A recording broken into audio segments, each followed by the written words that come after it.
I'll be there when you're down, when you're losing your crown, till the afterglow, the afterglow.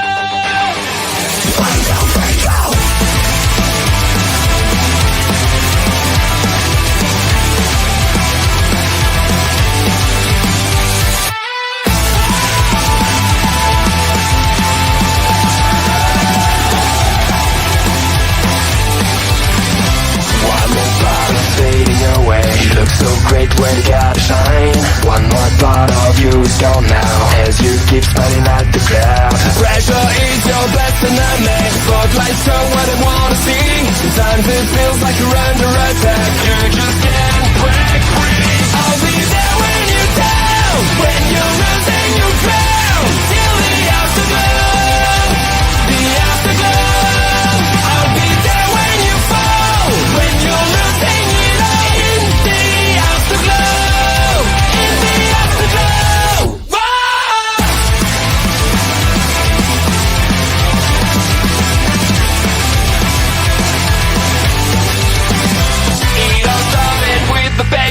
It all sounded like a dream. Remember how you kept on laughing, now you're trapped in your own skin. The anxiety growing.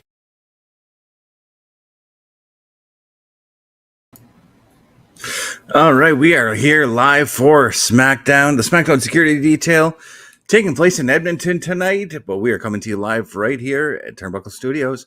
Got Cody Rhodes signing off on a bunch of autographs right now. Just give me 1 second. I'm closing out a bunch of things right here.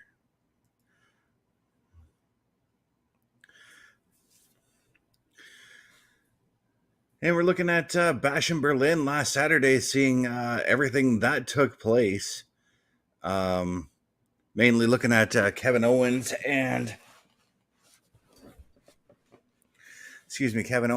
Cody Rhodes.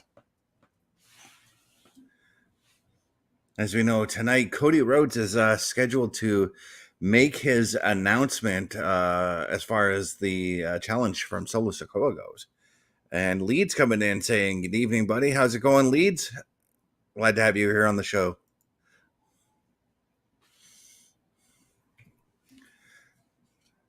And what a fight. What a match that was, KO and Cody Rhodes from last Saturday.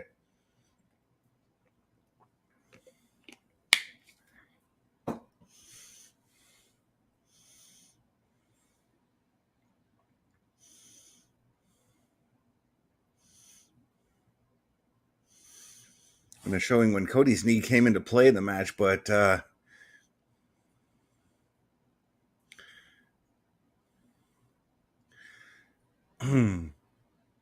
showcasing just the inner conflict that Kevin Owens had during this match. And Leeds is coming in saying it's his first night back at work, not been a good fortnight.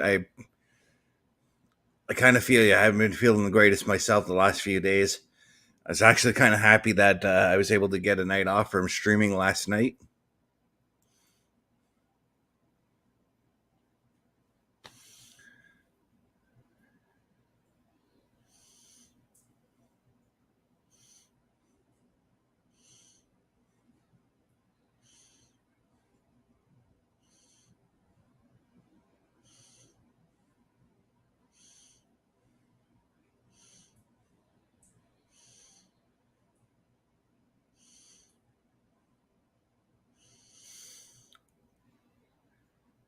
Be sure, if you guys can, as we're looking at SmackDown, to all of those who are watching, look for Chris Parrish. He's there at he's there in the audience tonight,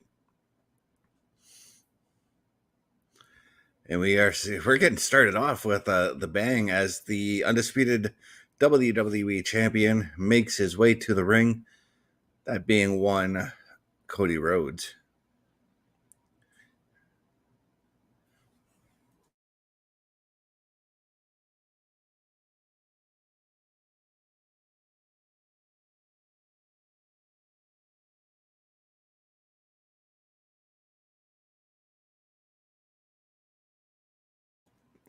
Of course, Cody is looking damn good, dressed to the nines as per usual.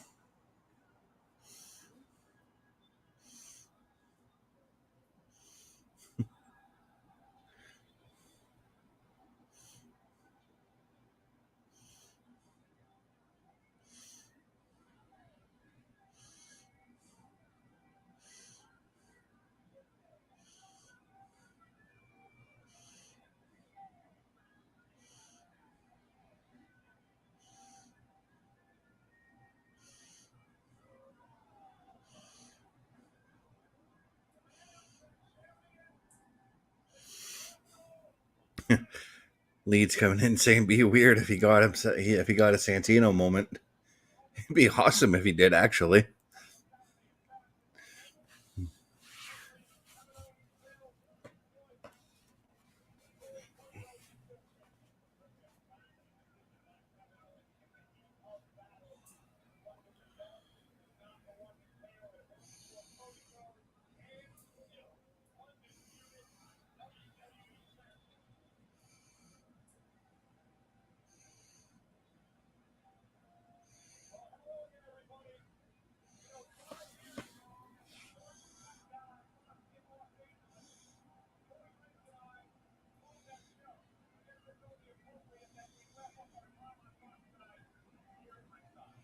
Yeah, that's right. Tonight's SmackDown is going to be the last one to air on Fox in the U.S. So those of you in the U.S. next week, starting on the 13th, SmackDown moves to the USA Network.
And well, here comes the man who laid out the challenge to whomever won between Cody and KO. I got to assume we're getting our answer pretty much right now, as later on tonight, all four members of the Bloodline will be involved in 8-man tag team action against DIY and the Street Profits.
Wow.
In the words of one Adam Pierce, it is official. Next week, Cody Rhodes, Solo Sikoa for the WWE Championship.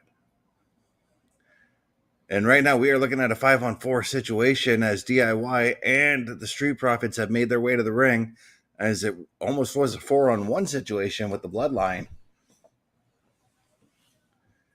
And now Nick Aldis is there.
And Nick Aldis came out to sweeten the pie a little bit with adding a stipulation that the undisputed WWE title will be contested inside of a 15-foot high steel cage.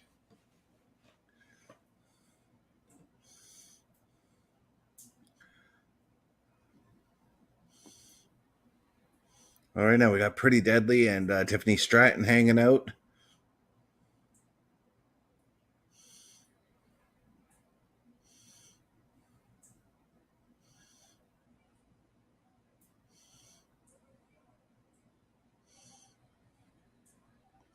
Tiffany, of course, has got a match later on tonight against Bayley, and there's our women's champion Nia Jax, fresh off of her victory last week over one Meechin.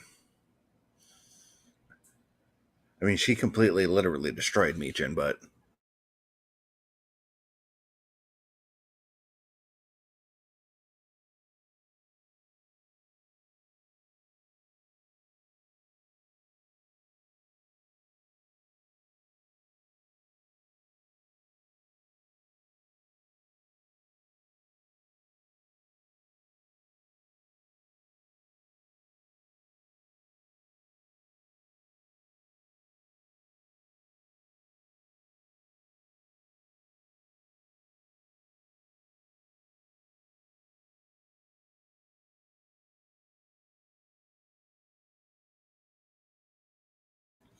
I don't know if I should trust what Tiffany had just said. Nia just stated she's going to be in Tiffany's corner and that she's going to help her. Not exactly sure what that means, but we'll see how that plays out as Bayley is now making her way to the ring for their matchup.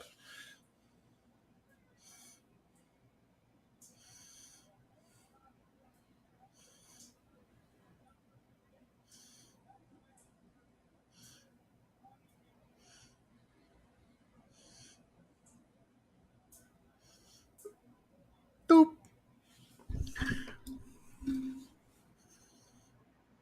We've got one OMD in the house tonight. Not in the crowd. Parrish is in the crowd. Parrish is in the crowd. How are we doing, brother? Doing really good and already looking forward to next week's SmackDown, as next week's SmackDown has already announced its main event. Really? I'm going to guess because I've missed the first 20 minutes, but next week I'm going to say Cody and Solo. Correct. For the WWE Undisputed Championship, but Nick Aldis sweeten the pot a little bit. Okay. It's going to be inside a 15-foot high steel cage. Intriguing. Nick Aldis said he was sick and tired of the bloodline always interfering in their matches, so he's like, we're throwing a cage. We're putting you guys in the cage.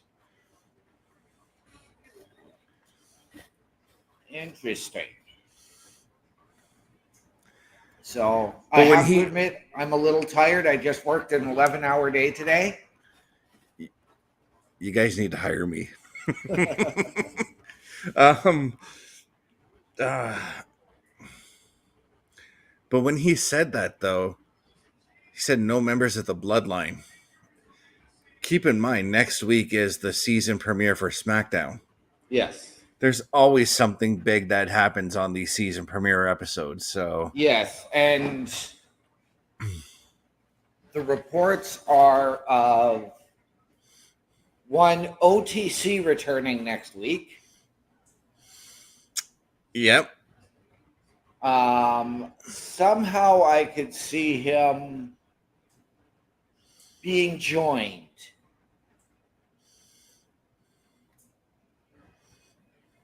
But at the same time, that's where I could also see the debut of Hikuleo. Yes, Hikuleo, Talatonga, whatever they're going to call him. It's going to be interesting to see how this plays out, because this literally feels like, now that I'm looking at everything that's taking place tonight versus everything that's going to happen next week on both Raw and SmackDown, this literally feels like a bit of a reset for the WWE. Yeah. Well, it's season premiere week next week, I do believe. That's what we were just talking about. So we're getting a lot of fresh storylines starting off next week, and I'm looking forward to it. And let's not forget that next week is also WWE week on the USA Network with all 3 shows emanating from USA Network next week. Yeah. In the US, mind you. Yeah, in Canada, it's always on Sportsnet 360. Yes. Well, for now, I mean, to a degree, NXT hasn't been on Sportsnet 360, so later It's aired later, Been but on at 11 o'clock on the Tuesday night, and then at 7 o'clock on Wednesdays.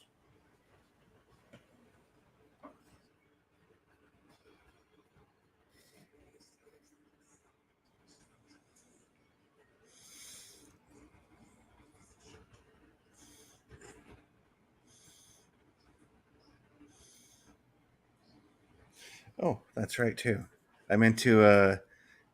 I was gonna do this.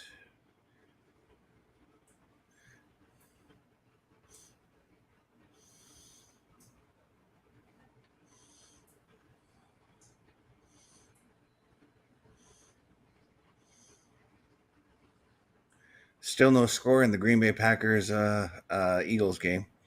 Well, I'm not worried about NFL right now. I'm worried about SmackDown. Well, I'm checking the football scores in between commercials. So I didn't even check the game last night. I'm just thankful that Kansas City won because I just call it, I guess, a friendly rivalry with one Carl Carafel, who is a Ravens fan. You missed out on an intense finish to that game, though. I mean, Lamar Jackson was playing like he had like he had a chip on his shoulder in that last 5 minutes of play. Lamar always plays like that with 5 minutes to go. They almost had it, but I a know. toe of all things. I know. That was insane, you know? Yes, we got Miss Money in the Bank, Tiffany Stratton, making her way to the ring. And as you saw, she's getting set to take on Bayley. Yes, I've got Bayley in the ring right now. I'm just getting Tiffy's intro now. Now, just before you came in, too, Nia Jax came in to talk to Tiffy in the locker room. I literally saw that because that was the first thing that showed up on my screen when I got Smackdown loaded. Yeah. And as you saw, she was upset that Tiffy attempted to cash in last week. And the way she worded everything about how she's going to come out to help Tiffy was a little bit suspicious to me.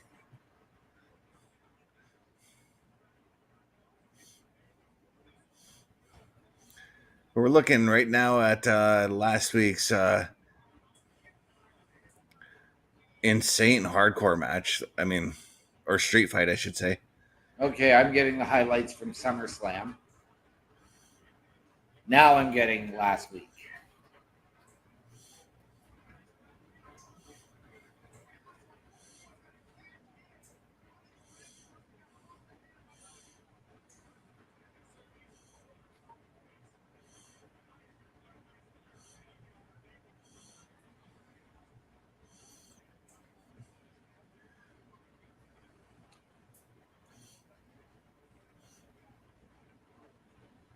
So just to give everybody a heads up for the Boar's Nest is I have ordered a new capture card as of today. It should be here on Sunday.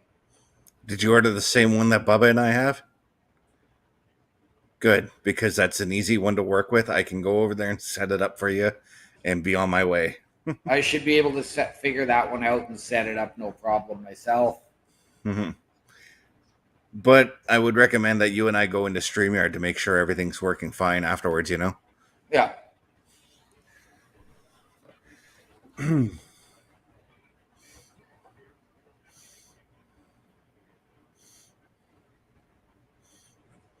Oh, yeah, Giovanni Vinci makes his in-ring return tonight. That's a little weird saying that he's making his in-ring return because it's sort of an in-ring return, sort of a debut because it's a new character, you know? It is his SmackDown character, or it is his SmackDown debut, but it is his in-ring return as the Giovanni Vinci we were seeing in NXT before the call-up at Clash at the Castle 22.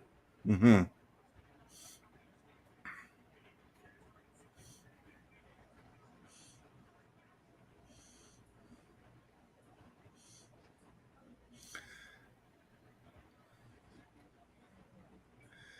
And as per usual, we've got Tiffany and Bayley putting on a decent little match here.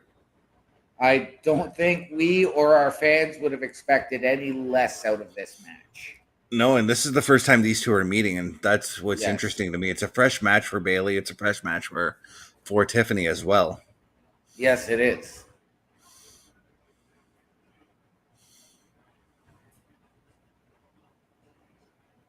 Actually, a lot of the matches that Tiffany's going to be getting on SmackDown are fresh matches right now. Yes. I'm going to say this, that Ludwig Kaiser is one lucky SOB. Yeah.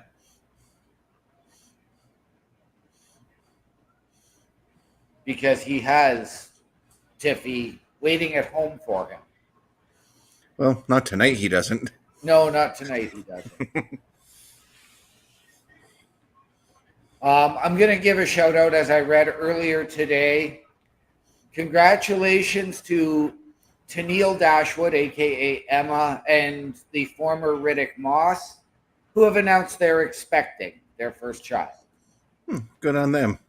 Right? I'm not going to lie. I do miss Riddick Moss a little bit.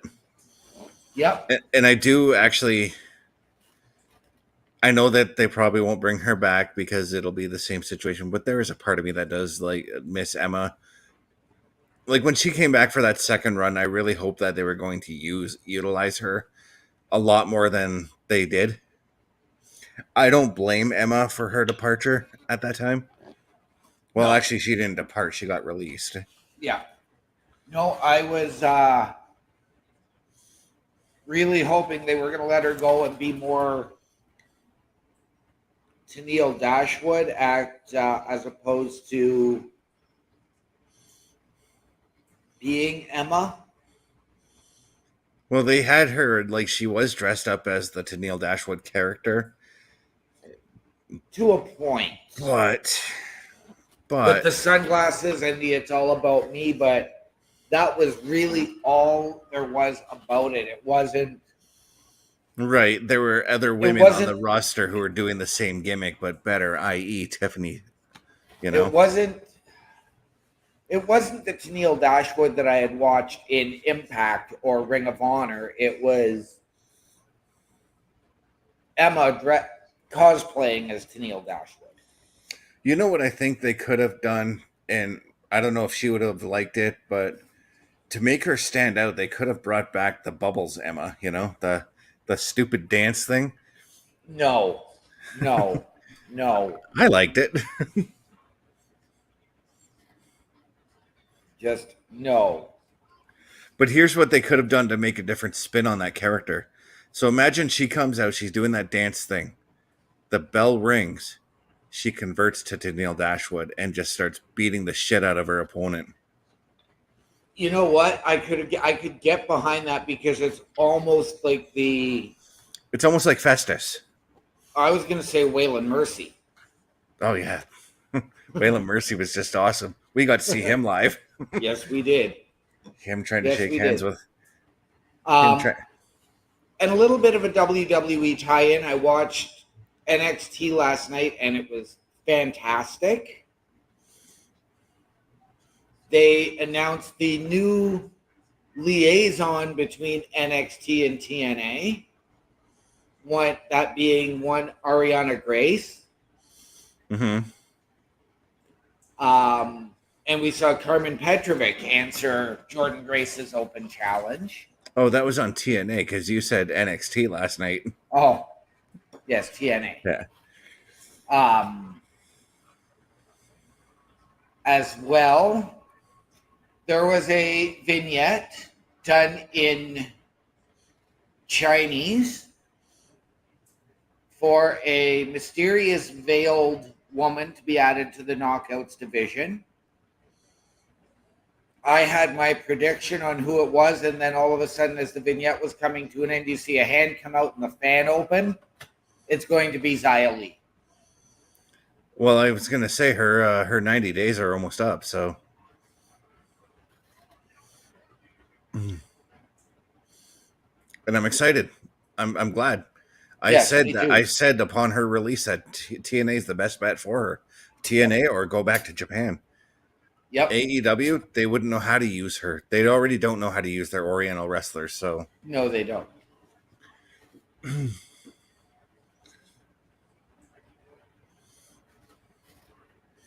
I mean, for instance, Hikaru Shida, I think she would flourish in WWE.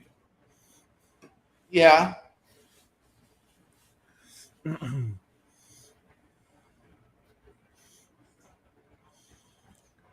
Rio, she would flourish on TNA. Rio has done extremely well for herself, but she's just never around. She'll come around for one match and then she's gone for 6 months. That's why she'll flourish in TNA, because they would know exactly what to do with her and how to utilize her, you know? The problem is if she's doing that, and I don't necessarily blame AEW, I'm wondering if that has to do with her Japanese schedule, if that has to do with visa issues. Her visa issues are fine. I've looked into it.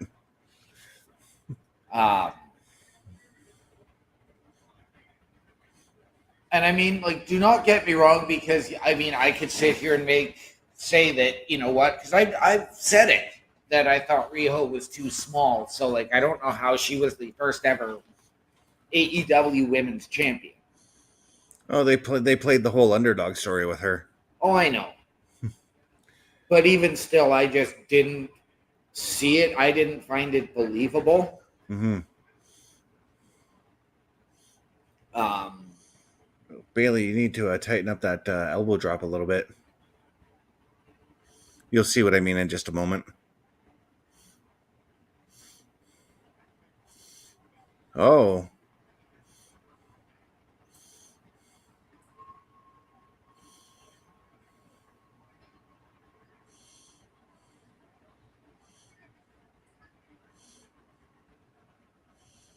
I think she needed more on the cover as opposed to the elbow drop. Yes, I see Nia Jax coming to the ring. Yeah. You don't need to spoil things for me.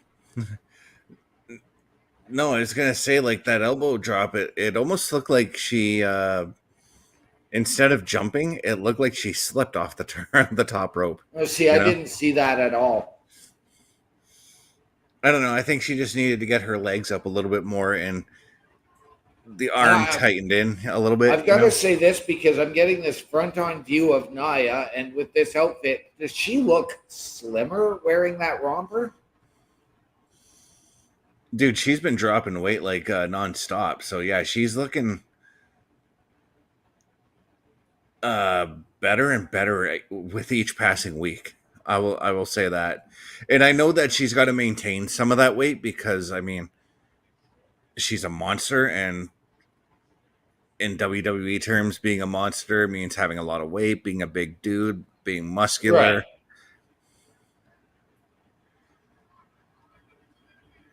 Which, now that I think about that, I just thought about something Vinny had told me, that if I wanted to be a monster, I could turn all my weight into muscle. I kind of want to see Nia do that.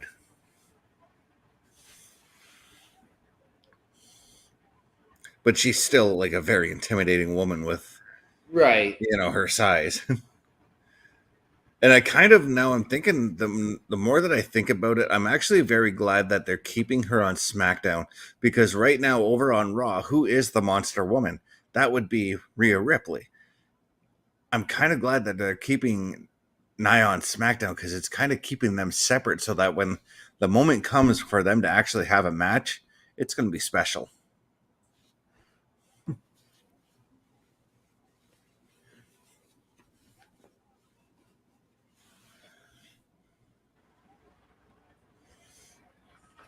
I agree with you 100% on that one, my friend.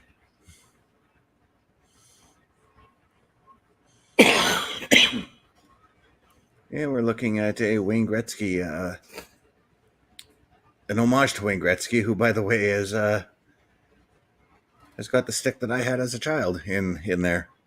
Nice. So I don't know if you saw it. I did read it a little bit ago in our group chat that Parrish said his signs opened the show. Well, I was in the middle of getting everything together. The intro was going on when they were flashing the crowd still for us. He said our signs opened the show.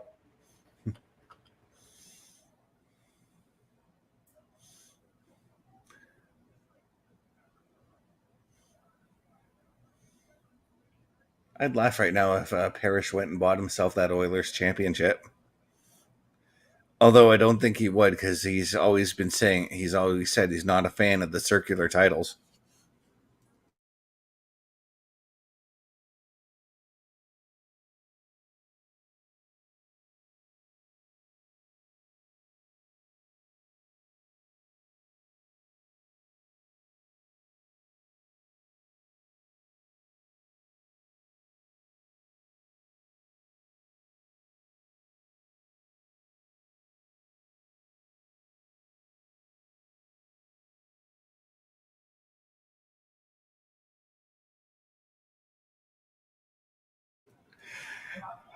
Oh man, Kevin Owens is something else.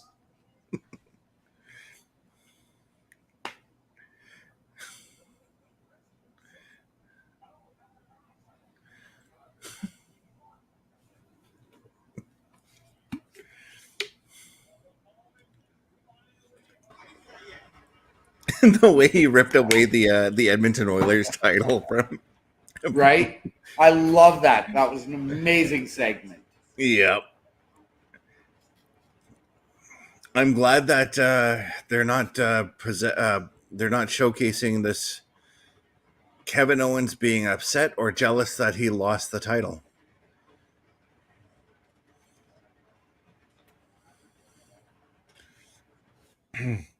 But I do like that we're getting a triple threat match with A-Town Down Under and Kevin Owens. So I'm wondering if this is where this is going to lead to that split that we've been seeing hints of between A-Town Down Under. I think this will tease it a little bit more. And I think it's going to depend on who gets the pin and who is pinned. If it's Theory pinning Owens when Waller pulls him off and vice versa. And I wonder if it's Theory or Waller get the win by pinning the other as opposed to KO taking the loss. Yeah, there's a lot of questions that promo raised, and I'm all for it. Yes. But we prior to going to commercial break, we saw Vinci coming out, and I thought it was the White Power Ranger for a second with his outfit. As soon as I saw the feed, I'm like, okay, this has to be Gio. And he's going to be facing Apollo Crews. So it's nice to see Apollo Crews getting some airtime. But we know Apollo's going to do the job. Yes. But you know what? If WWE called on me to do the job, in the words of Al Snow, pin me, pay me. Right?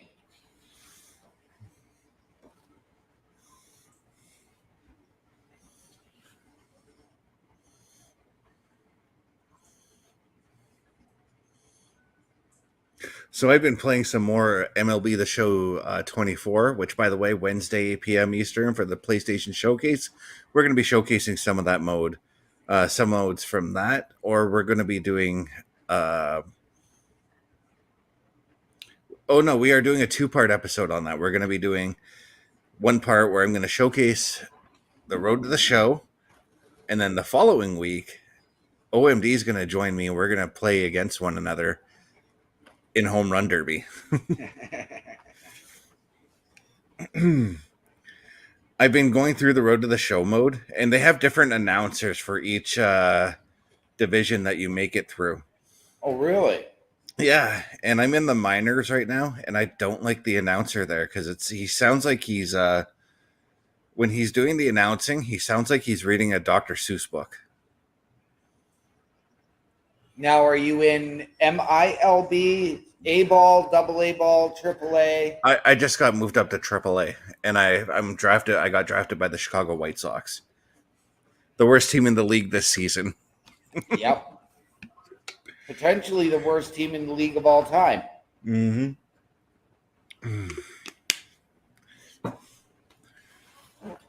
I'll turn it around. I'll bring the championship to them. Before they trade you to the Cubs.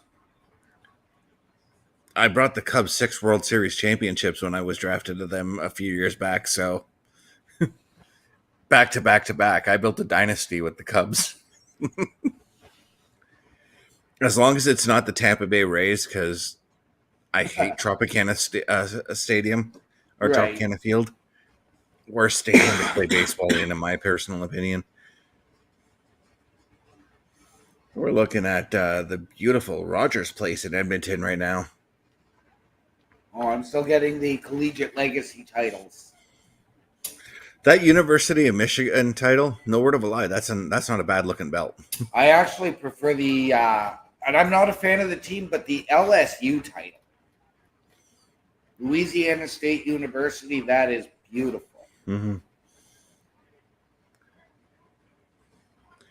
And we got the Legado del Fantasma family on our screen right now. You'll see what I mean in just a moment with the type of promo they're doing. It's been a common promo for them since NXT. I know, but I've seen the D'Angelo family do it longer and better than them.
So it was a promo where they basically said nothing.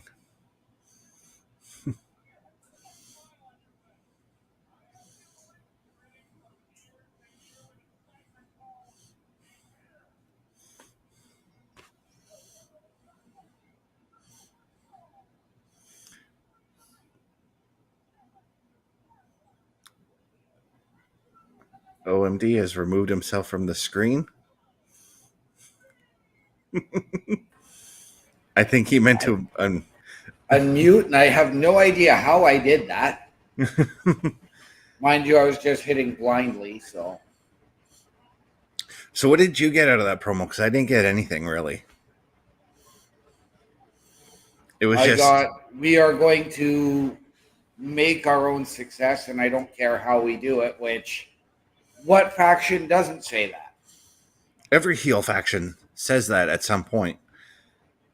I'm not just talking heels, but what faction has not ever said that? Right. With the exception of maybe Imperium, who just go out and let their actions speak for them. You know what I think would have made this entrance for Vinci just that much more better?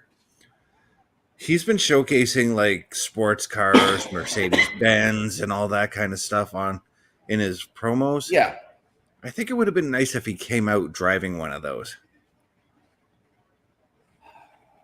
I realize it's expensive to rent a Mercedes Benz, but I get where you're coming from, but I think that has been overplayed. I'd almost like to see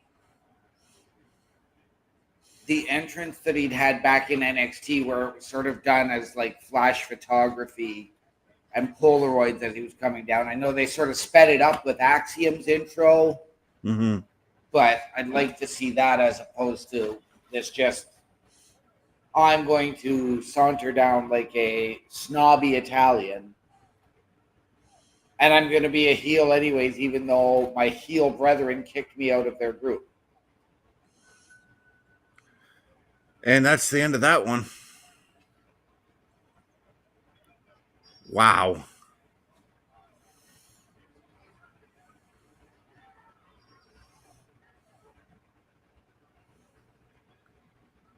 What the hell was that?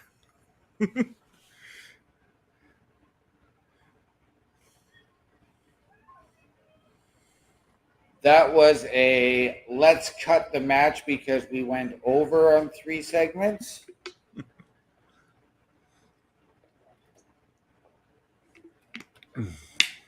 Here's another thing that I think could work for Vinci somewhere down the road. If he gets paired off with somebody like Chelsea Green here.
All right, we get KO making his way to the ring. I'm still trying to fathom what the hell just happened with Vinci. Like I said, I think that was we ran long on segments and we need to cut time. There's going to be something more to it in the coming weeks. I guarantee it. There's got to be something there. Kevin Owens, please break my sign. Okay. He did just as the fan had asked. He did.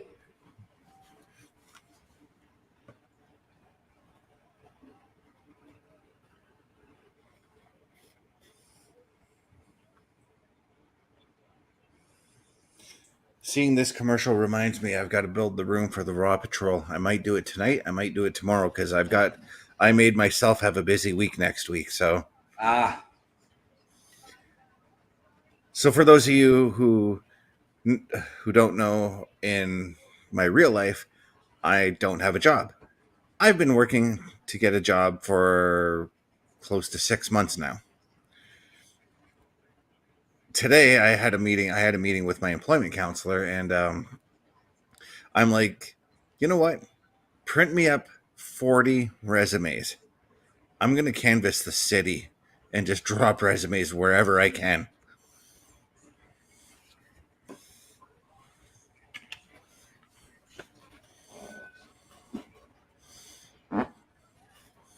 Good idea. And don't be afraid to check Indeed as well and see where. Oh, I was on there this morning sending out some applications, so. Good. I sent out one for Equipment World. They're looking for an inside sales rep, which would be me calling clients to sell like all their heavy equipment that they have there. Yeah. Where was the other one I applied to?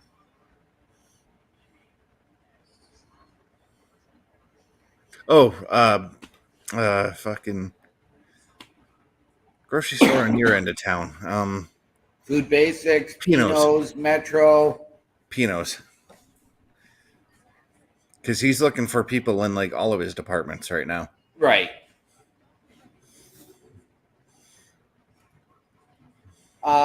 Did you ever consider one of the like work from home positions for OLG?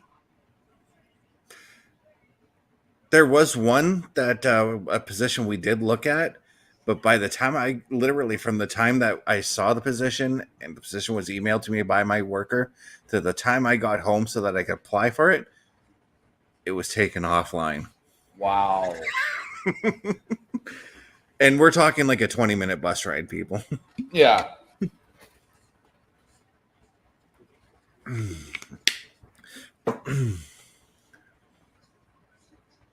Oh, that's right. The NHL season starts pretty damn soon too. We've got another Couple, 2-3 weeks at least. it's another month and 3 days until the regular season kicks off.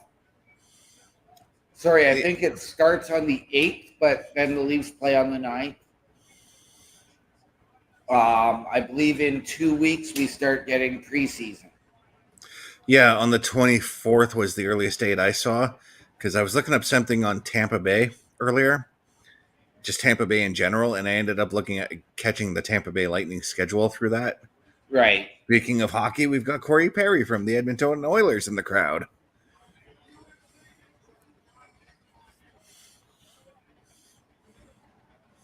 This is going to be a great triple threat match. I'm going to go out and say that right now.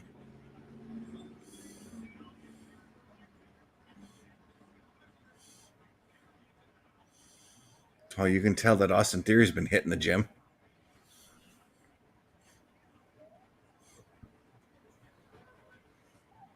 When isn't Austin Theory hitting the gym other than ring time? I mean, the guy is shredded. Oh, man. Man, that is a heel move that they're doing right now.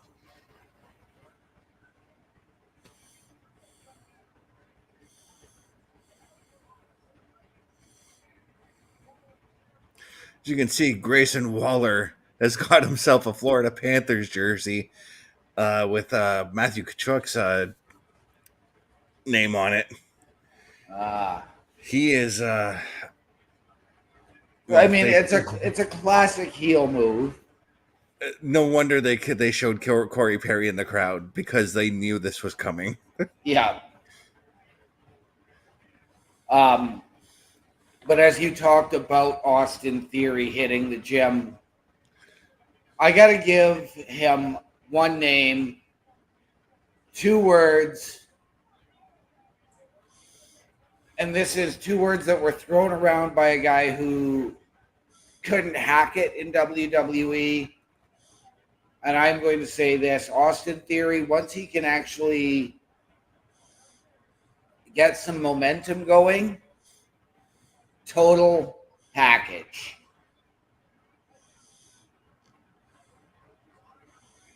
I firmly believe that he right now is.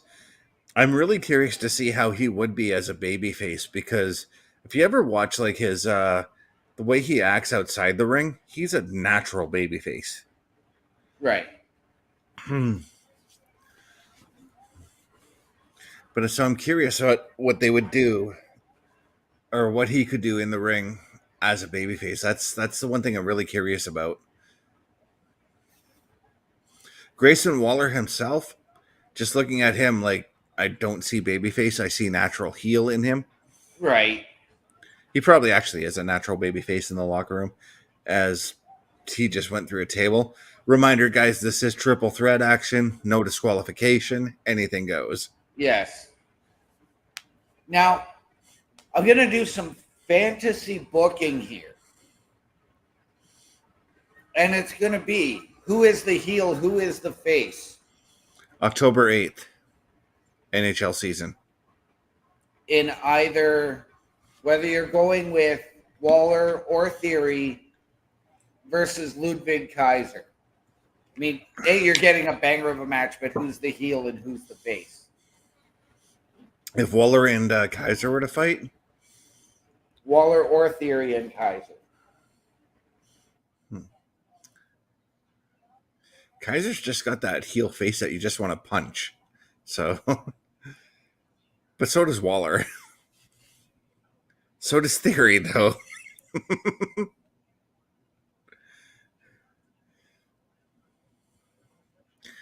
But at the same time, we've seen Grayson Waller sort of be a baby face. I mean, talking about when they were in Perth for Elimination Chamber earlier this year.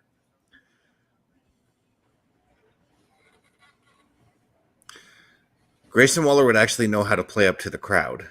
if We he were to go also babyface. we So also saw the same thing though from Kaiser in Germany, although they didn't show it on TV. I saw it on the socials. mm-hmm. Him shaking LA Knight's hand after the match, raising LA Knight's hand, and doing the whole He got me. I respect him. yep. Yeah.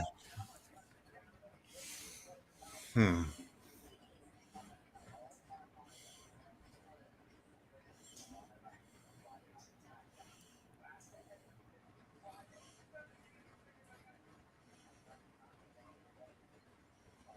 I'm gonna go with. I'm gonna say Waller would probably be the baby face Okay.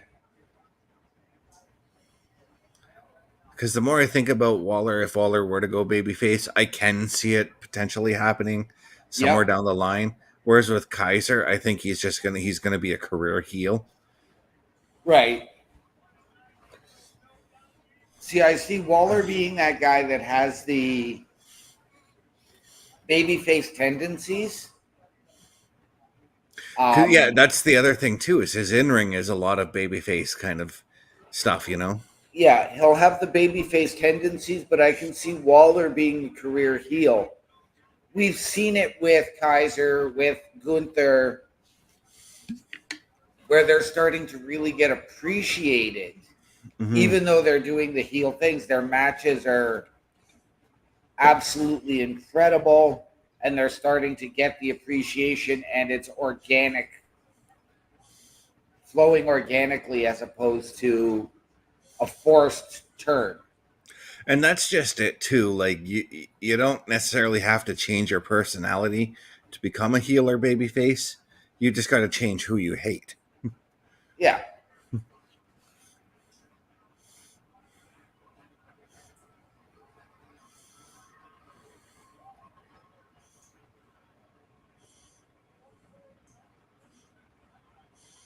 So you don't have to do like take for instance what Hulk Hogan did when he turned heel. He Right? shed everything about Hulkamania and Yes. went heel, you know? And now, after his comments over the weekend on a certain podcast, he's just now being seen as completely delusional. Yeah, he's a complete fucking liar. For those of you who don't know, he said that he had creative control, he just never used it, which is complete bullshit. Yes. This is coming from one of Hogan's number one fans. I agree. The stuff he's done, I don't like. You're talking to a guy that was there at the time when he passed the torch to somebody I didn't hate at the time. I wasn't a fan, but I didn't despise the guy the way I do him now. And I was one of the however many thousand people in the Sky Dome at the time in Toronto that flipped and cheered Hogan. Yeah. I am talking about other comments that he made on that same podcast about the most taboo name in wrestling, that being Chris Benoit. I didn't hear those ones yet. Yeah. If everyone can forgive Chris Benoit and love him still. No. I'm sorry. Okay, so when it comes to Chris Benoit, okay, and it's actually interesting that you bring him up considering SmackDown is in Edmonton. Chris Benoit is from Edmonton. I've managed to separate Chris Benoit the wrestler from Chris Benoit the person. Chris Benoit the wrestler, great. Love watching his matches. Chris Benoit the Right. person, he can fucking rot in hell for all Right. I can say. I gotta look it up now and find the actual. And we got an argument right now on my screen, at least, between Theory and Waller.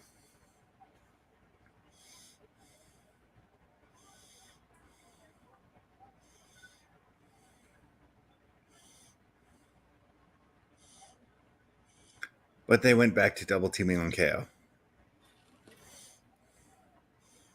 And the only reason because I feel like I've been kind of forced into separating Benoit the wrestler versus Benoit the Right. person because of, I mean, one of my fondest memories of going to a wrestling event has Chris Benoit in the main event, you know? Right. And again, that being when Carl and I went to SummerSlam in 04. First pay-per-view we went to live. I'm Right. not going to let that memory be marred by what Benoit, the person, had done. No. I'm trying to see if I can find it again. I'm looking up clips from Impulsive. I've looked up Hulk Hogan, but I cannot.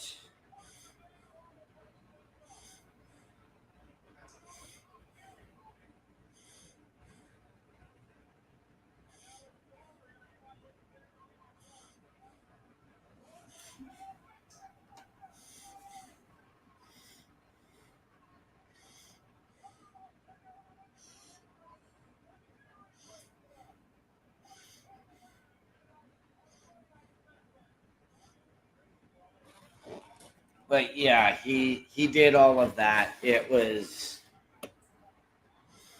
oh, he is just spun into left field. Mm.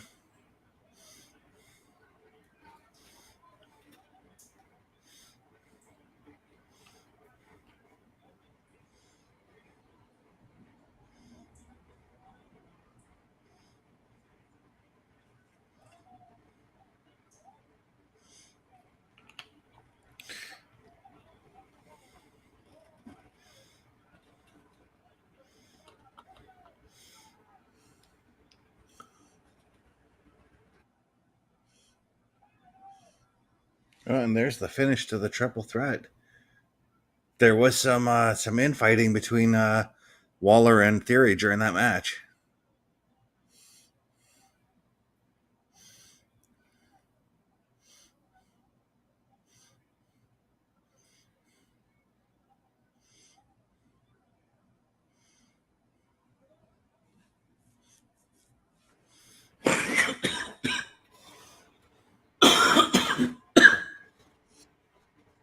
I have to admit, I love the sell on the stunner from Theory.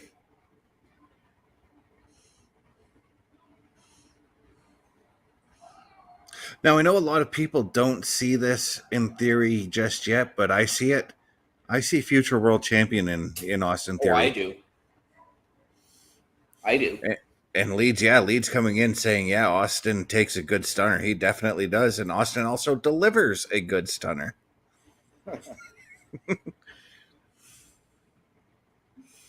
No, there's a lot of people that I've been talking to like online who just don't see it yet. Like these are the people that, you know, that don't look at long-term booking and want instant results as Right. far as wrestling bands go. Right.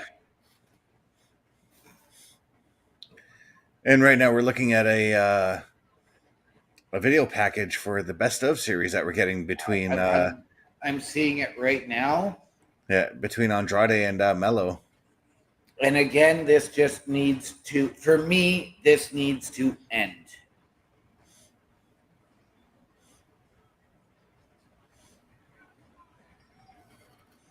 I would make it so that their next match, maybe, winner gets the number one contendership at LA Knight. That's how I would end it. But neither of them are actually in contention. That's the problem because they're so focused on each other. Well, that's how you end it. Whoever wins the best of series gets the title shot. Then for me, that just becomes a token title match against LA Knight for these guys, which we both know they're not going to win. So, like, for me, this just needs to end, be put in the rear view. And I'm going to say the same thing. Like, I would almost like to see this, well, and you mentioned them, so I wonder if that is what they're going to do. I'll even say the same thing about Drew and Punk. As much as I love it and I love how it's gone on, that needs to come to an end after Bad Blood. That needs to be done. And I don't care if you do a loser leaves Raw match and you trade one of them to SmackDown. Well, I think they're just going to separate them two because moving either one of them off Raw would not be such a good move for Raw, you know? To a point, you got to remember if Netflix wants Roman Reigns,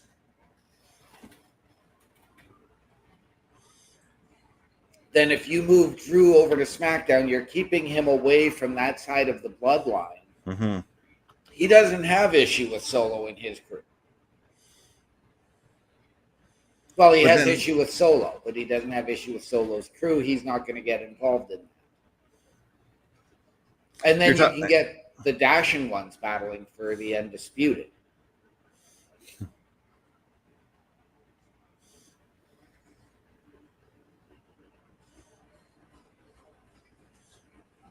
But at the same time, Roman's not necessarily tied to one specific roster, so he can still bounce back and forth between Raw and SmackDown if they really need it. Because I know USA is going to be like, hey, we want Roman too, you know? Yep.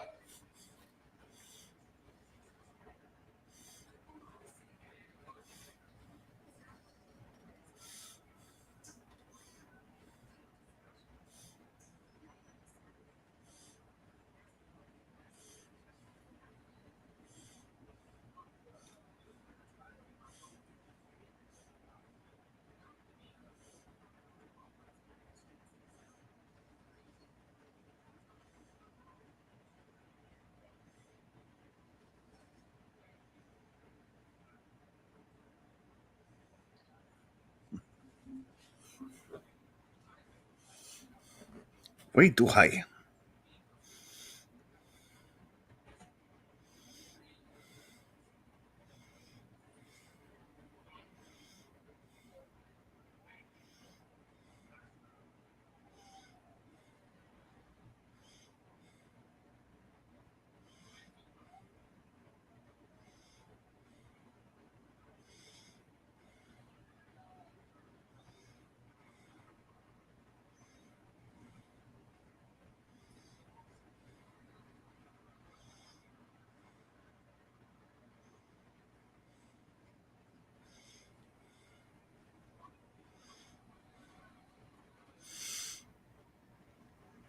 So I'm just looking at our numbers for the shorts that I sent out for the PlayStation Showcase, and combined, we're sitting at over 1,000 views between YouTube, TikTok, and Instagram. Nice. For the first short I had sent out. There's going to be one more coming out tomorrow. Or 3 more coming out over the next week, so...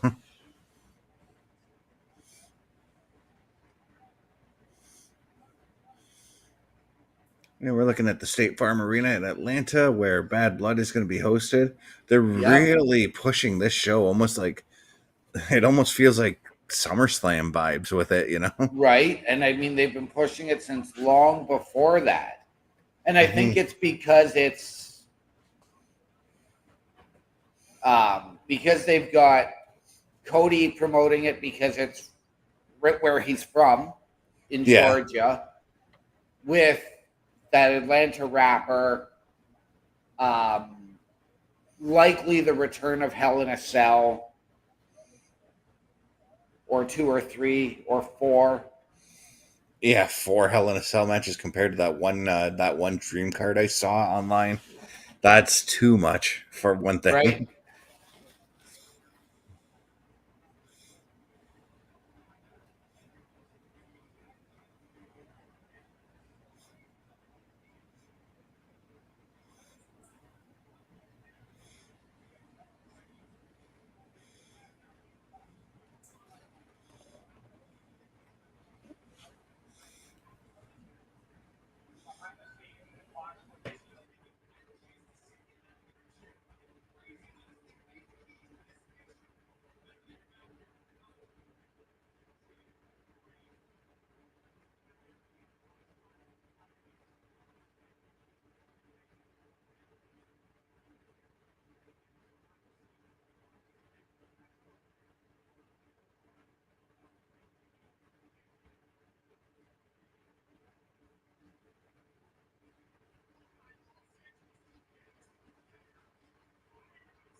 So the Eagles are up 12-7 on Green Bay. All right, we're looking at a history of SmackDown on Fox right now. Kind of a Yes, nice we are. little tribute to the things that Fox has done for SmackDown. And honestly, there's been a lot of great stuff that happened on SmackDown over the last 5 Absolutely, years. there has.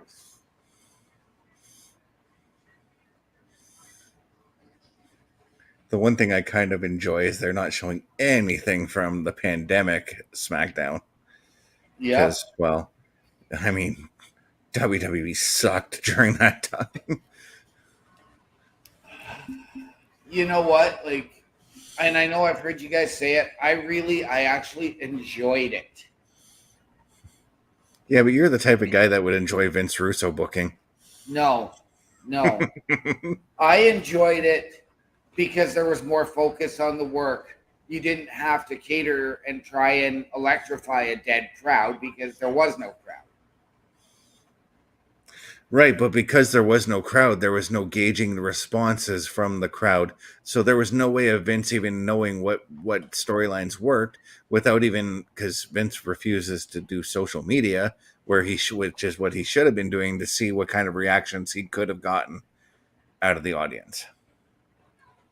Right. But it, like I said, I think there was more focus on the work. It did feel more like an independent show once they put the glass up and they were able to have the next in line and the people training at the performance center there behind the plexiglass.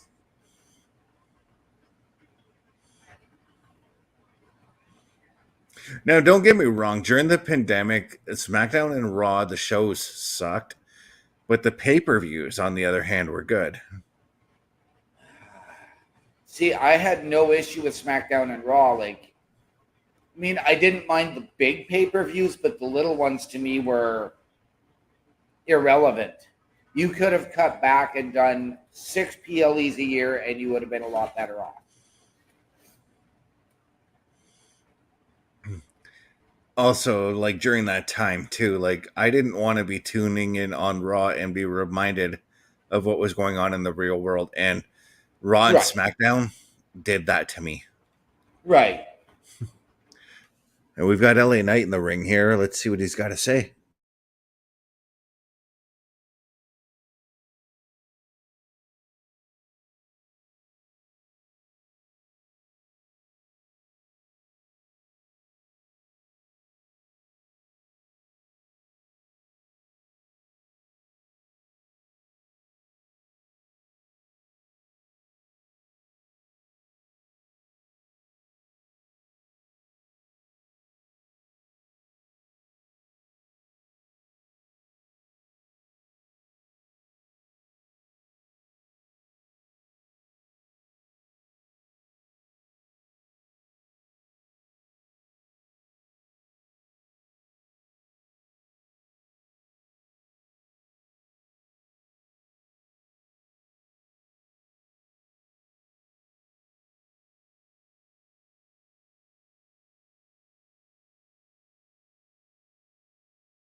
What did I say, OMD?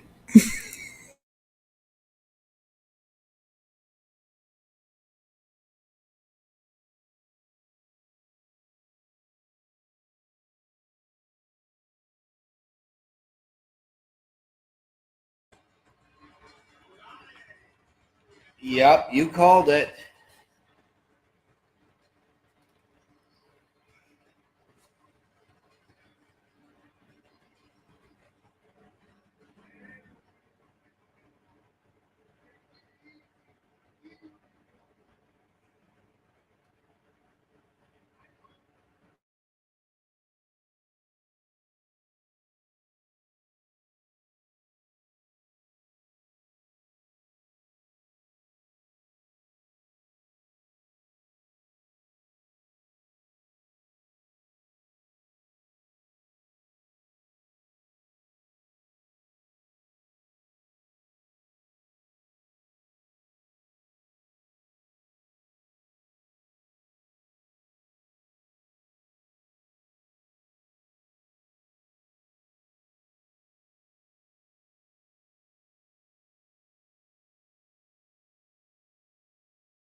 I get a feeling all this is going to be like, yo, next week, finish off this best of we're going to finish off this match, this feud. Whoever wins gets that shot against LA Knight. I'm gonna one up that, and I'm calling it triple threat.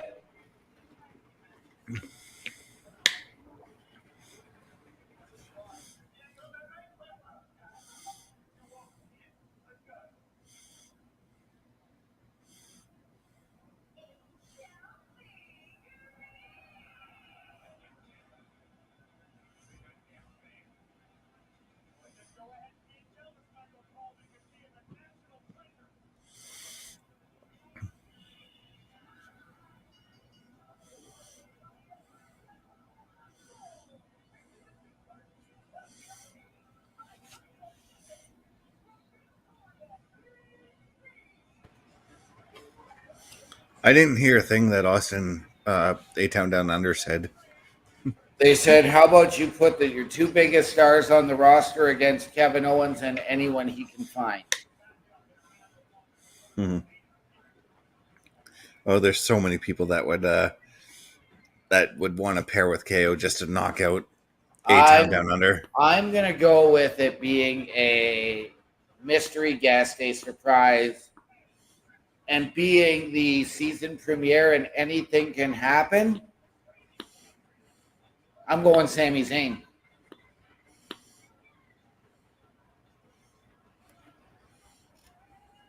And Chelsea with a new intro to her entrance music. Yeah, Samantha Irvin announces her right off the top as part of her theme now.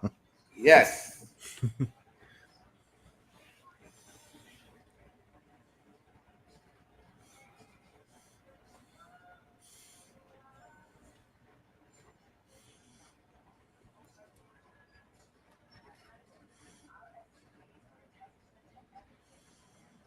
I just seen a commercial that has the song "Hungry Eyes" by Eric Carmen playing, and now that song is stuck in my head. It's a good It's song, though. playing right now. It is. It's a classic. I was listening to 80s music all day today while I was out. That's a good man. I appreciate that. Yeah. Started The it 80s off was with the greatest decade for music, oh, fuck yeah. in my lifetime, anyways. Yeah. My sister's just rediscovering 80s music some months ago. She's like, hey, send me some 80s songs that I might not have heard of. So I'm like, okay. Right on Track by the Breakfast Club.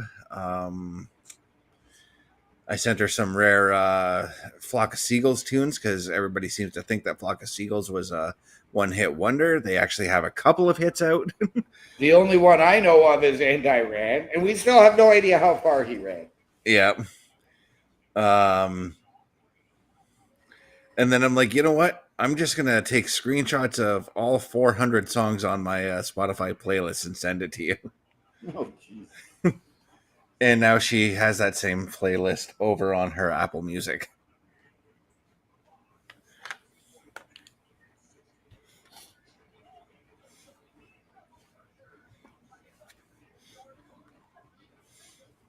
And I'm like, anytime I rediscover an 80s tune that I can remember, I'll send it to you. And I actually did that today too when I remembered Runaway by Louis Cardenas.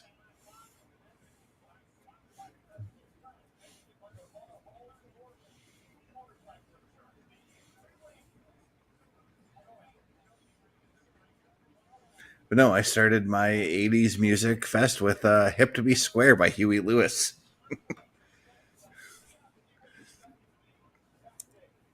And that was only because before I left the house today, I watched that scene in American Psycho where Christian Bale plays that song while killing Jared Leto. Vaguely remember that. Yeah. I've never seen the movie, but I've seen that scene like countless times. I gotta watch. I want to watch the movie now. But this actually surprises me right now. Is we're getting Michin wrestling 1 week after the brutality that Nia Jax put her through last week. Right? And that's not to forget that, and I'm not sure, I could be wrong, but I believe Piper Niven is at ringside. Yeah.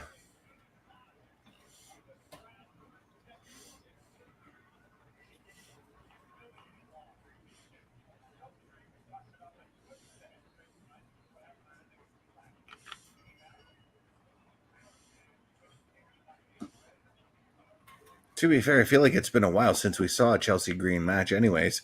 It has been.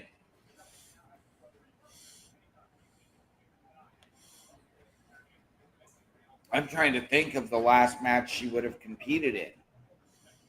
And I think that was even before Piper had her title match at Clash at the Castle. Yeah, I think I'm going all the way back to when they were actually drafted to SmackDown. Oh, sorry, Money in the Bank. Money in the Bank. Yeah, that's last time that she had a match on a PLE, but on SmackDown, she would have had a qualifying match to get into that. So yeah.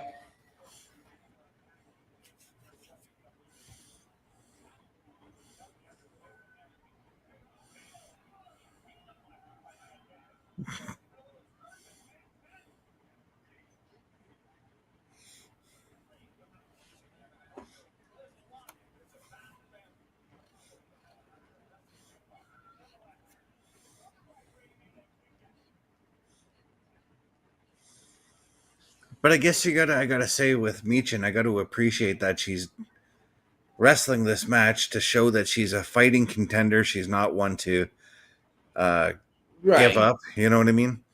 Right. She wants to claw her way back to fighting Nia for the title. Yes.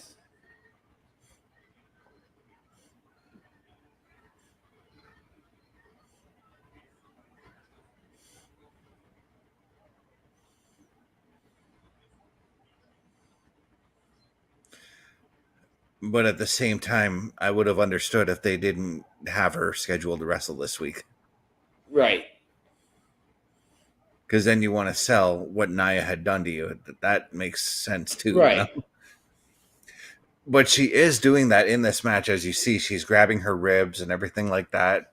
She's wrestling a little bit more gingerly than she would be normally. Yep. And when we had that confrontation earlier, she was still holding the bag of ice on her floating ribs. Mm-hmm.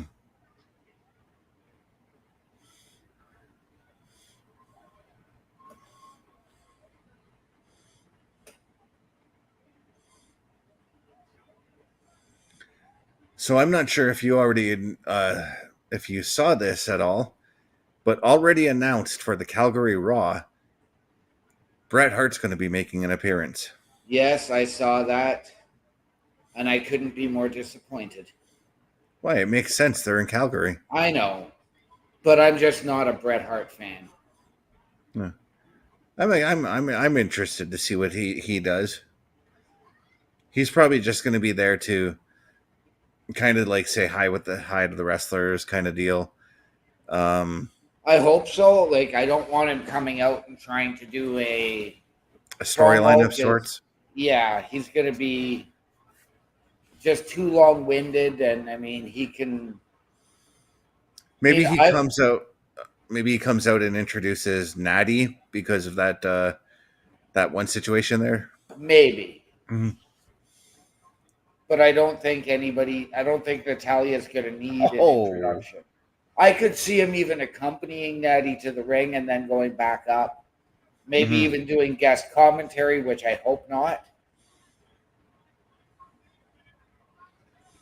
And don't get me wrong, because I've always been an Owen fan above Bret. I'm glad that finish happened the way it did, actually. Yeah, but to be fair, none of the Harts, all of them, had a bit of a hard time cutting promos. Owen was good, but he wasn't the best, you know? I'm not even worried about the promos. It's with me, Bret just was the first guy, and I know there were more before him. But for me, Bret was really the first guy that was oversaturated and overused on TV. I can see that. But there's some things that I've taken in my personal training that I've learned from Bret, and it actually has to do with promos. Once again, Bret, not the greatest at the delivery of promos, but he was good at writing his promos. Right. And he always stated that your promo should be to the point.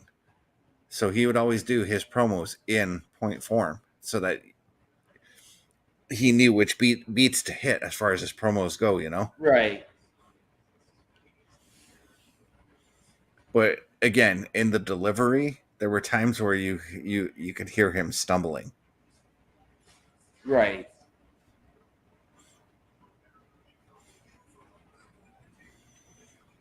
However, where Bret really did deliver was the in-ring. Yeah. I mean, there's no denying the match between Bret and Owen at WrestleMania 10, the match between Bret and Owen at SummerSlam in 94. Just, yeah. The match between Bret and Bulldog at SummerSlam in 92. Yep. I think so. I will not deny Bret's in-ring ability. And then I think when he made his return all those years ago to make peace with Shawn Michaels and make peace with the WWE, great. I'm glad he did it. But now his bitterness still. And I mean, I'm not a Goldberg fan, but his bitterness with Goldberg, with Hogan, with everybody, and his wrestling past, grow up. Well, the bitterness to Goldberg, I completely understand. I mean, the dude still had years left on him until Goldberg kicked him in the head. Right. Like, Brett still had probably another 6 or 7 years that he could have gone had that injury had not happened.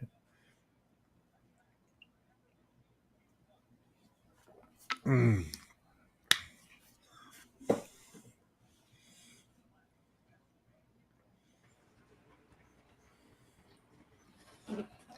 And the hatred towards Hogan, I get it, because going back to what Hogan said earlier about not using his creative control card, he 100% did use it at WrestleMania 9. Yeah. He didn't But like Hogan the idea. said he didn't use his creative control in WCW. Oh, yeah, again, that's bullshit. Oh, I know it is. Okay, But before we get to this, what I'm assuming is going to be a long, drawn-out 8-man tag team match, I'm going to go to the locker room. yeah. But as I was saying about Hogan and the creative control card at WrestleMania 9, for those who are not in the know, the main event for WrestleMania 9 was Yokozuna and Bret Hart. Yoko was originally scheduled to go over. Hogan put his creative control card in there. He said, and supposedly it was said that he was going to win the title. He was going to grant Bret a match for the championship at SummerSlam in '93. They even did promo video pictures and everything like that for that. Then Hogan one day just woke up and decided it's not going to work for him, brother. So, for whatever reason, they decided that Yoko was going to drop the title to Hogan, or Hogan was going to drop the title back to Yoko at the King of the Ring, and they were going to they put the King of the Ring crown on Bret, and that's how somehow Lex Luger got the title shot.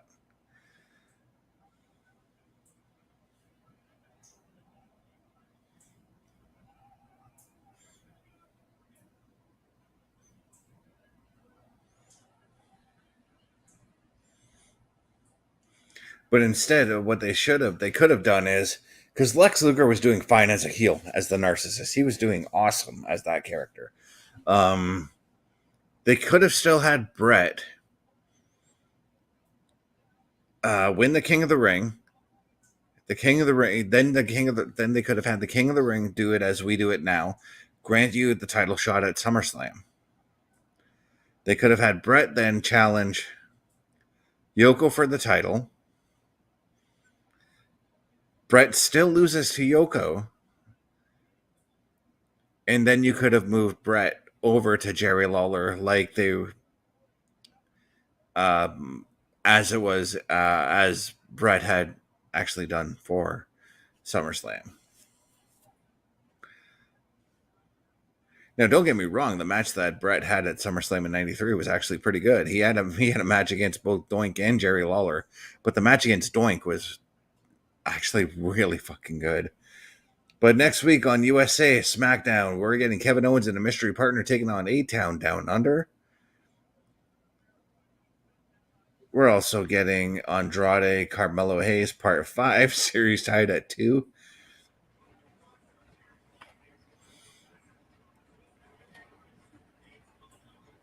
And of course, the WWE Undisputed Championship Steel Cage match between Cody and Solo. I just totally rebooked 93 WWF, by the way, while you were gone. Okay.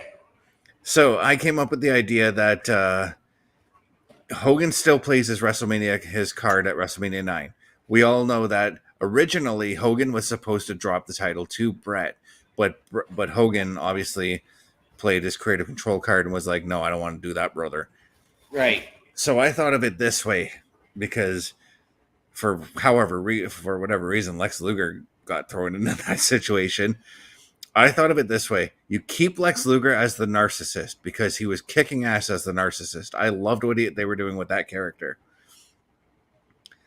Yoko wins the title at King of the Ring 93 from Hogan, as was originally booked. Brett still wins the King of the Ring at 93 in 93 as well.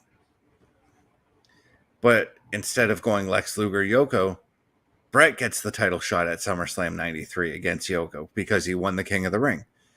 Right. Now, if you wanted to keep Brett going into a feud with Jerry Lawler, like it was planned for a little while, Brett doesn't win the title at SummerSlam 93. Right. He then can move on to the feud with Lawler afterwards. Yep. Simple as that, right? Yep. No need for Luger to suddenly become the top main event dude.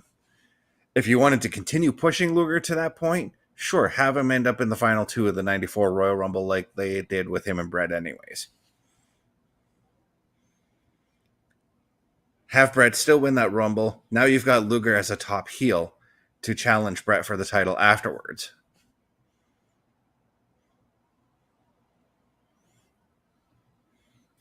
As all four members of the bloodline are making their way to the ring. Oh yeah, I forgot to mention in the promo that set up the cage match, Cody tried to add a little bit more divide between the bloodline. Okay, well, keep in mind, I am going to watch that promo again at 11 o'clock when SmackDown is replayed. Yeah, but you'll see what I mean then. Yeah.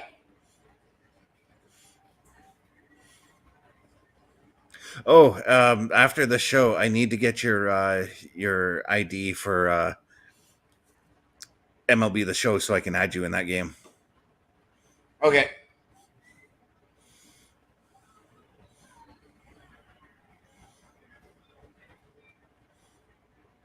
Say his name and he appears. I believe in Solo. Well, I saw Joe Hendry, so I had to say it. Well, speaking of Cody, I read something very, very interesting today. He wants a match with Joe Hendry? That's not what I've heard. However, it is related in that direction, as Cody could be headed to TNA for a massive storyline.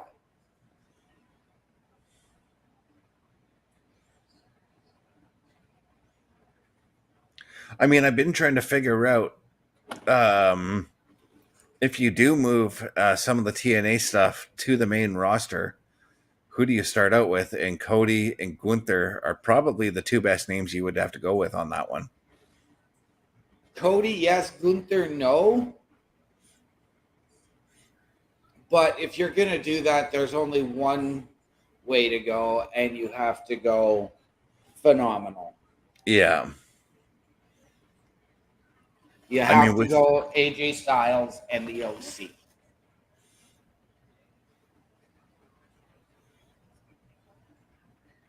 I mean, we haven't seen AJ since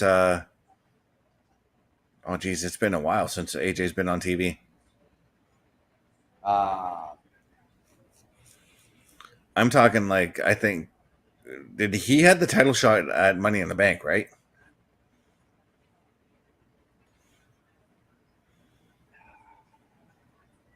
Because I know he got the title shot in Saudi, but then he got Logan Paul got the title shot in Saudi.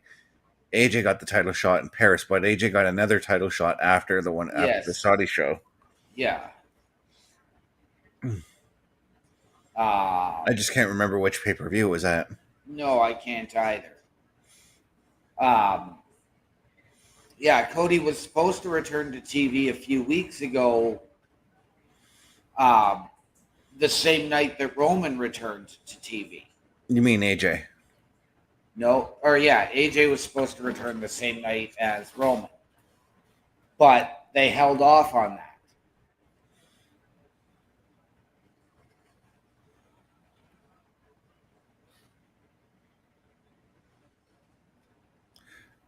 Here's something. We're speculating right now on who KO's mystery partner could be. Why not AJ? Could Why be. not? That would be very, very interesting. And a quick about face turn for AJ. Not necessarily, because KO still needs something to do. Right. That it doesn't involve A-Town Down Under, because I'm kind of ready for KO to move away from them for a little bit. Right. And I'm with you there. I get why KO's doing this for them, because he's actually giving them a little bit of a push by doing what he's doing, as Street Yep. Profits are coming out through the crowd, which is cool.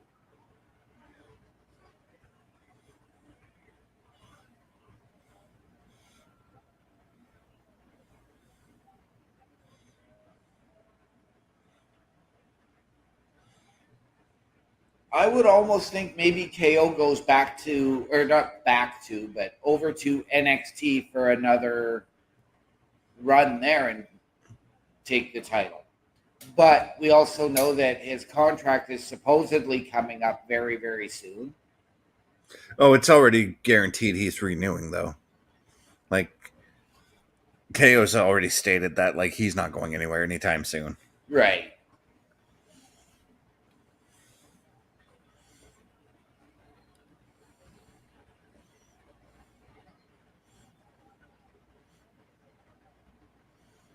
It still amazes me just how much weight within like a 1 year time span Jacob Fatu has dropped. Right.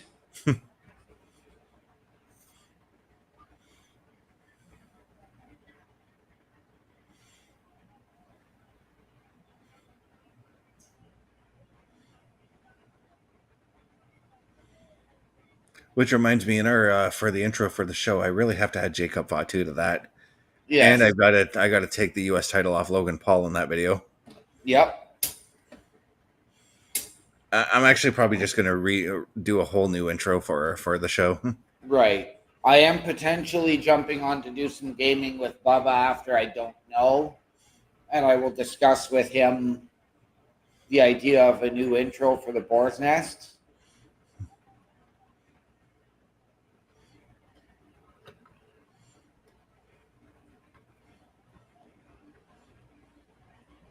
Yeah, because I've already run over some ideas for that in my head. Right. Like you said, it should be the same thing. Introduce like the history of Xbox essentially in that intro video. And if there's like specific games you want me to showcase, like I know you would want me to showcase Gears of War right now. This is a pretty fantastic 8-man tag we're getting right now. For me, I'm not really seeing that yet. But again, I've never been a huge fan of these huge multi-man matches.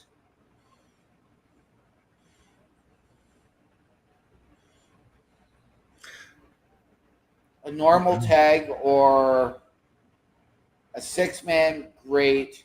Even a fatal 4-way, great.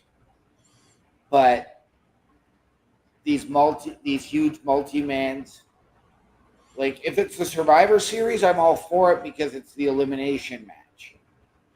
But these 8-mans, no, I'm not a fan of them. Well, the one thing I'm gathering out of this match right now is that this match isn't for Solo nor is it for Jacob Fatu, but No. it is for Tama Tonga and Tonga Loa, DIY, and Street Profits, because it's going to showcase the tag team division on SmackDown. Of course. Because we know that DIY and the Street Profits are gunning for Bloodline for their tag team championships. Right.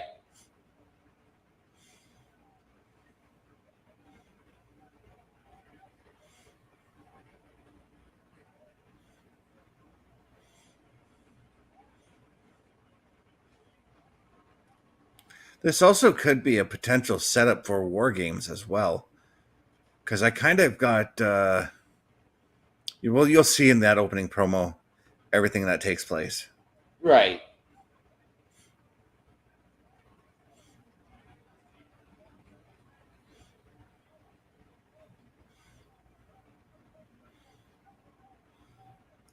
I'm just going to say it left me with a little bit of War Games vibes. Okay.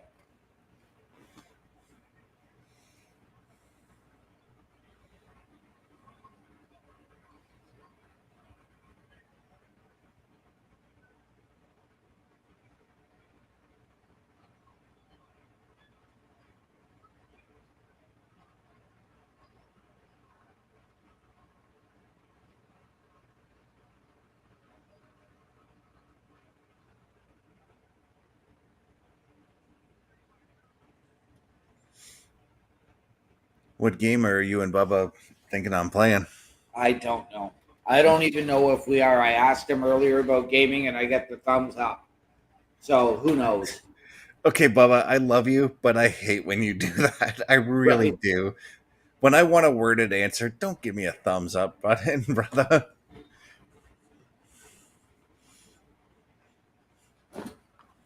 I did say gaming potentially after the security detail tonight. Question mark, question mark, question mark. Not even a yeah, sure, or let me see what Right. let me see what I've got going on.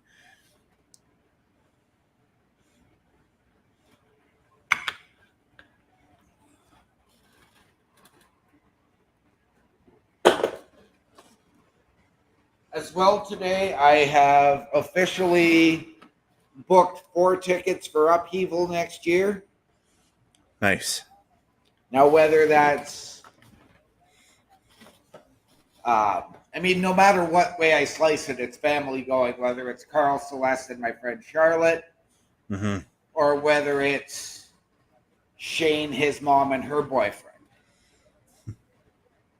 The 4 tickets have been ordered.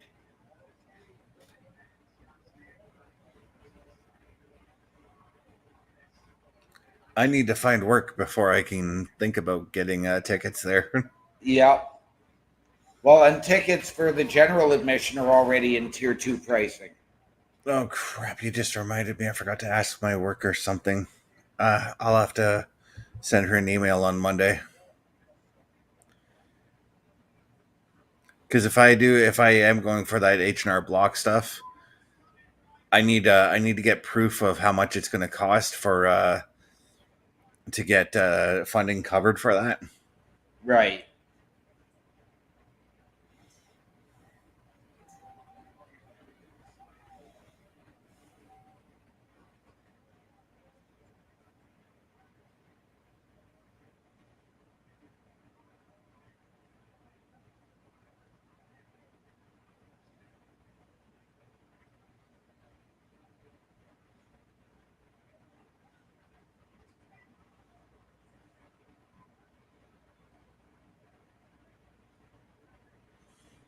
Tommaso Ciampa had some trouble with that suplex there.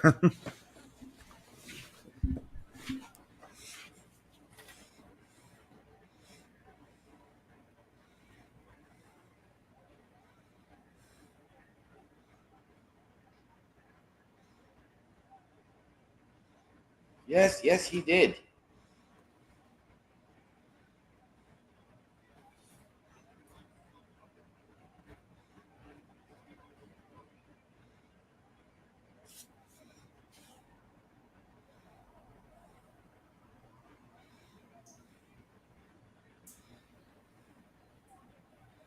He made a legal double tag.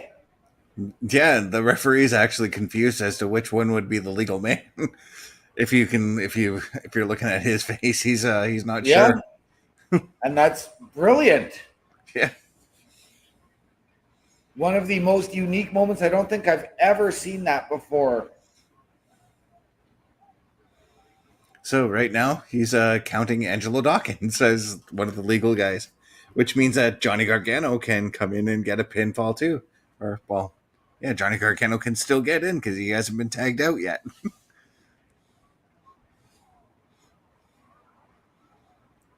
Oh, he put some emphasis on that Uranagi there. Okay, you're getting like 3 moves ahead of where I'm at in my feed. Yeah.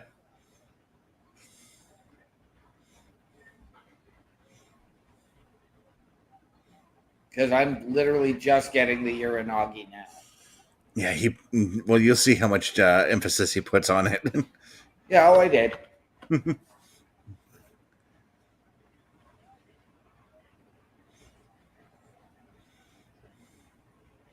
But we all knew that this match was going to devolve into chaos. Well, yeah.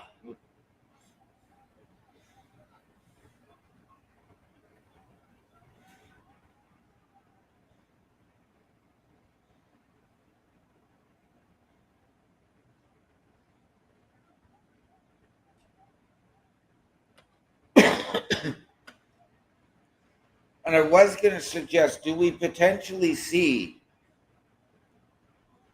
Hikuleo tonight to really emphasize and set up the return of Roman and potentially Jimmy?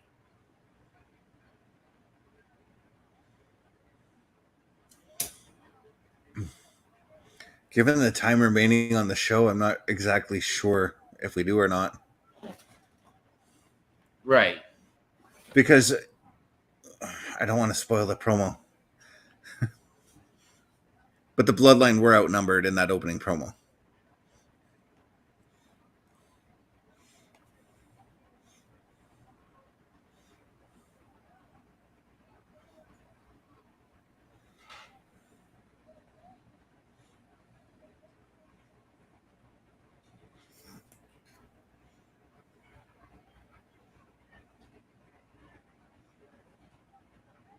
Oh.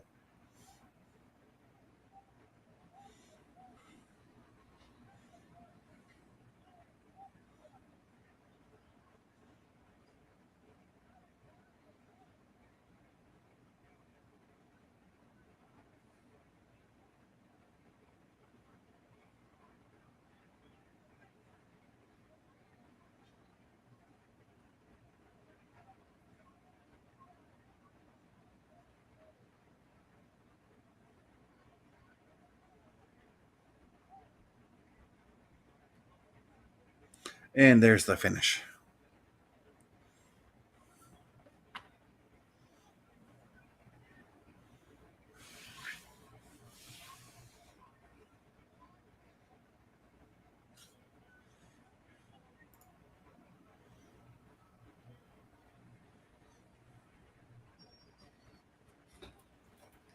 Not as chaotic a finish as I was expecting. No, But I liked it. Solo brought it back under control.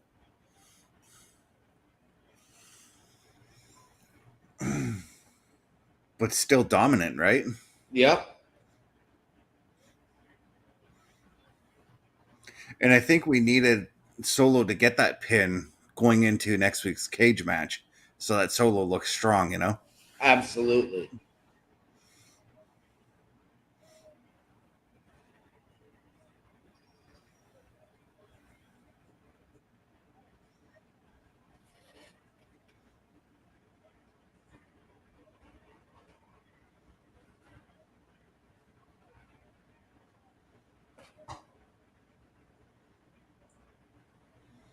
And that does it for this episode of SmackDown. As we fade to black, and now we're getting a promo for the WNBA on my screen. Okay, well.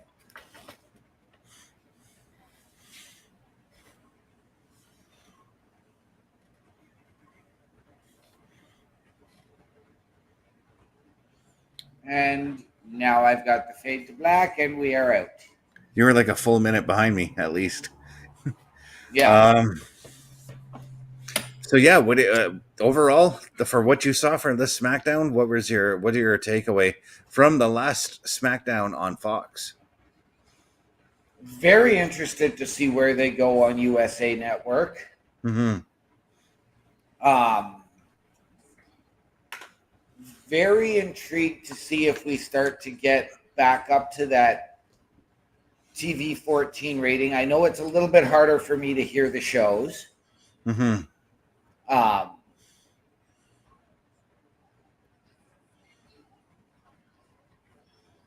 So it's going to be very interesting. I was really excited by everything. I think really the one match that didn't do a whole lot for me had to be Bayley and Tiffany. Not even Geo and Apollo did stuff for you. Well, I mean, I completely forgot about that because it was, It 3 was roll minutes. up. It was roll up and pin. Yeah. Yeah, I am intrigued where we're going with everything. I am intrigued with the Giovanni character still, even though that loss. I'm playing. I'm just gonna wait it out and see how that goes. See where they go Right. for with that. Um, Bayley and Tiffany. It was entertaining, but I don't think I need to see them for another couple of weeks, another month or No. so. You know. No. I kind of need Bayley to, because if she is moving back to trying to challenge Naya, I need Bayley to next week challenge Naya, set that match, you know? Right. See, and I think for me, and I said this on Raw, I think they need to move Bayley to Raw. I think they need Bayley to take control, as Mm-hmm. it were, and really boost damage control back up. Right. So on that note, what do you say we give out those I think the socials? people will want to know where they can find us. Yeah, well, where can they find you, brother? They can find me on the Book of Faces, Daniel Horisic, HRYCYK, on Snapchat, One Man Dynamic, capitals on OM&D, on Twitch at OMD17, and Discord at OMD6370. All right, and you guys can look for me, youtube.com, CBRS Entertainment, twitch.tv, CBRS underscore entertainment, threads.net at CBS Films 83, Facebook.com, Chris.best83, TikTok.com, CBRS.entertainment. Now, OMD, before we fade out, what are those immortal words that you usually end the show off on? In the immortal words of our good friend and the director of operations here at Turnbuckle Studios, the world is a scary place. Take care of each other. From all of us here at the Boar's Nest to those of you out there, wherever you are, good night, good luck, we out.